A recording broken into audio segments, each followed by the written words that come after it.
हरे कृष्णा। आज का हमारा सत्संग श्रीमद् भगवद गीता के 13वें अध्याय का 28वां श्लोक। भगवान कृष्ण कह रहे हैं, सम सर्वेषु भूतेषु तिष्ठन्ति परमेश्वरं विनश्यस्य विनश्यस्य तं यः पश्यति स पश्यति।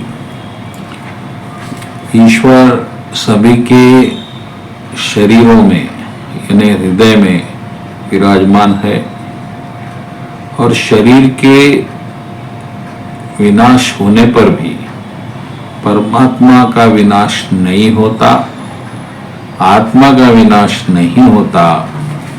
जो ऐसा देखता है वही वास्तव में देखता है।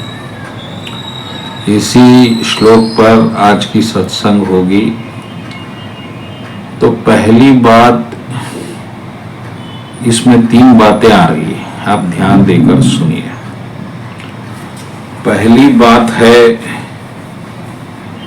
कि परमात्मा, आत्मा और शरीर, ये 3 चीजें हैं जो इसी वक्त विराजमान है आपके शरीर में।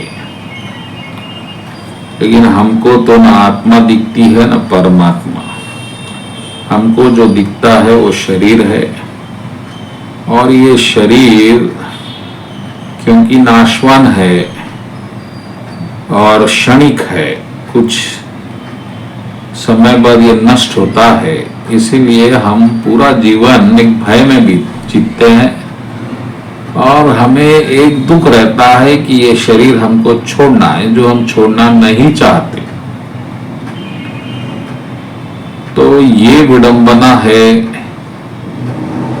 कि शरीर हम छोड़ना नहीं चाहते, लेकिन शरीर छूटता है और इसीलिए ही पूरी दुनिया दुखी है।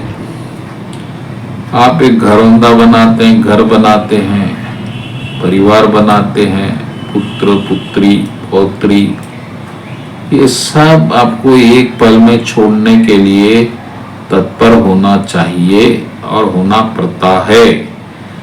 और यही बड़ा दुख, सबसे बड़ा दुख हमारे जीवन में आता है और जिसके आगे हम सब विवश हैं। लेकिन इस दुख का निवारण इस श्लोक में भगवान कर रहे हैं। अगर आप इस श्लोक को समझ गए तो फिर आपको शरीर का दुख कभी नहीं सताएगा। तो इसमें ये कह रहे हैं, प्रभु की आत्मा के साथ परमात्मा रहता है। तो प्रश्न यही है कि क्यों रहता है। ठीक है, शरीर बना है हमारी इच्छाओं के कारण, वासनाओं के कारण जन्म हुआ है, कर्म के कारण, तो हम भुगत लेंगे, ये हमारा मामला है, हमारी वासनाएं है। लेकिन परमात्मा को क्या पड़ी है हमारे साथ रहने की। इस रहस्य को आप जान गए तो समझो आपका कल्याण हो गया। तो वास्तव में सत्य यह है कि परमात्मा का हृदय, परमात्मा का प्रेम ही आत्मा है और प्रभु प्रेम से कभी अलग नहीं हो सकते। तो जिस तरह हम शरीर आत्मा में बसता है, आत्मा परमात्मा में बसती है, यानी प्रेम के कारण ये कभी अलग नहीं हो सकते। शरीर आते हैं जाते हैं, लेकिन आत्मा परमात्मा का साथ कभी छूटता नहीं।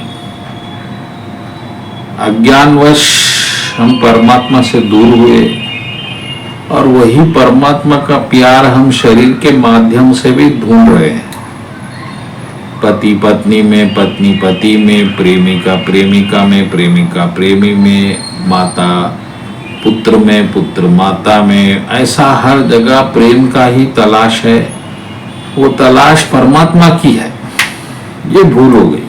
वो बाहर ढूंढ रहे हैं, वो अंदर बैठा है। जैसा ही आपको पता चल गया कि परमात्मा अंदर है, साथ है, पाना नहीं है, साथ रहना है। रह के क्या करना है? प्रेम का आनंद लेना है, कुछ करना है। तब आप ये प्रेम की दौड़ जो बाहर ढूंढ रहे हैं वो रोकेंगे अपने आप, कोई जबरदस्ती नहीं है, क्योंकि आपको फर्क साफ दिखेगा, यहाँ प्रेम है या यहाँ नहीं है, बस। और आप दिन भर रात भर परमात्मा के साथ, परमात्मा के गोद में रहेंगे, यही आनंद होगा। जो ऐसा देखता है वह इसी जन्म में आनंद का अनुभव करता है। और जो प्रेम को परमात्मा के बाहर के वस्तुओं में, शरीरों में ढूंढता है, वो दुख पाता है। सीधा सा गणित है। तो ये एक प्रयोग आप करिए जीवन में, और मुझे पूर्ण विश्वास है कि इसका फर्क, इसका लाभ आपको तुरंत मिलेगा। इसमें कोई, ये तो वास्तविक स्थिति में जाना है, उतना ही, कुछ विशेष प्राप्ति का इसमें खेल नहीं। तो भक्तगणों, अभी भी तैयार हो जाइए और परमात्मा के साथ जुड़ जाइए। बस बोलो कृष्ण कन्हैया लाल जी की।